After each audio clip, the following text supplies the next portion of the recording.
in the past 2 years, when I say I'm from Toronto, what do you think the American and worldwide audience say back to me? Hey, did you smoke crack with your mayor? No, not anymore. Those pictures were too much. Told them to put their phones away. And but that, above anything else, is my definition of branding. Yes? When somebody says a word, says a noun, says something, whatever you think immediately, that's it. That's the brand. That's your dealership. That's your employee. That's everybody. And a branding is not what we want people to say. You need to get that out of your head. Branding isn't a retreat you do once a year with an agency or your team and saying, what do we stand for? And you print it up and you put it in a very fancy frame. You're like, that's us. That's our mission. We actually call that in the industry crap. It's actually what the customers say. So we tell stories. And the stories we tell about your industry are sometimes about the cars, and the trucks, and the Jeeps, and the SUVs. Sometimes. But the stories that spread are almost never, unless it's on Top Gear, never shared about the vehicle, are they? They're about the service, and the people, and the experience, and the story. So understanding the fact that the amount you play in those stories being created is exponentially even higher today.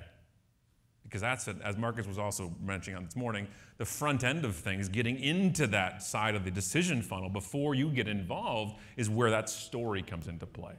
That's how that stuff works. But I understand and love the classical sales funnel, right? You get a lead, you nurture them, they bring them down, and potentially they can be a customer. We don't have to go over that in Sales 101. The problem when you cross the streams of my classical sales and marketing world in my brain, in a commodity industry, to the new world in digital by saying this is now all pushing into that funnel, it's not true. And this is what I mean. In a classical funnel, when myself, the vendor, the seller, sends out a marketing or sales message, the receiver has to react. So email, phone number, mailing address. Are we following so far? You got it so far? So I send an email. Let's say you're all my target, okay? I send you, giving me all your email addresses. I send out an email. You now have to decide to read it, delete it, reply, click, save it for later, whatever. But the onus is on the receiver, you. If I have your phone number, you answer the phone or you don't. You listen to the voicemail, you don't. You call me back or you don't. Whatever, you block the number, whatever. Even direct mail.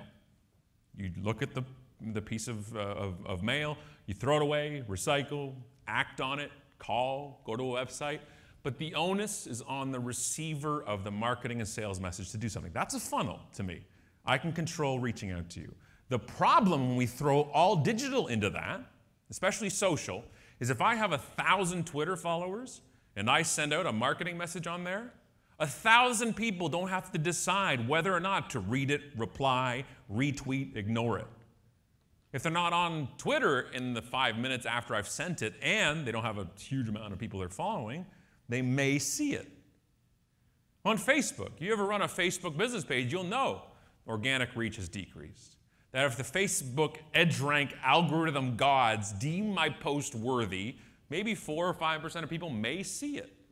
And even if it says viewed, it doesn't mean it's viewed. It just means it was served in their main newsfeed. That's not a funnel. That's a sieve.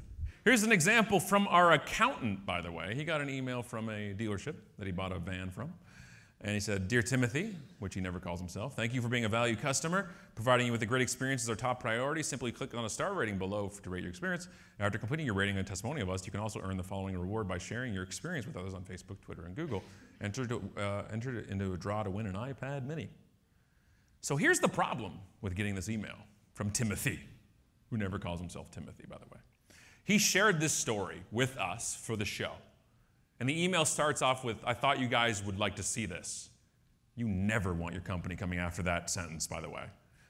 So Tim had a big problem with his van. when he bought it. It was faulty. It was not what he was promised. It's a lot of problems with the actual salesperson themselves. The attitude, the arrogance afterwards. After the sale, they're like, I don't care about you anymore. And I overpromised and underdelivered. But he let it go. He would tell family and friends if they asked him, where'd you get your van from, how was it? But he would never put it online. Here's the thing about asking for reviews. And this request was 6 months after he bought it, because it was automated. It was simply just send it out to all your people, because we hear reviews are good to do. We heard from somebody that we should give customer feedback. No. If you're shady or unethical, asking for reviews to go public is not a good part of a diabolical plan to take care of it. But then you give me incentive that if I give you your dealership a bad name, you may give me an iPad mini. I'm in. I'm up for this. So he went and gave it a 2-star review and left a 3-paragraph thought about the salesperson. And then it went immediately public on the dealership site. Ta-da! Be careful. First of all, mistake number 1, sending this 6 months after. Mistake 2, blanketing it to everybody. And mistake 3, hiring that salesperson in the first place. Does that make sense? I have no problem with you never using social media ever in your life. I actually encourage it. But if you want to use it, I want you to use it right. Using it and not using it well is worse than not being there at all.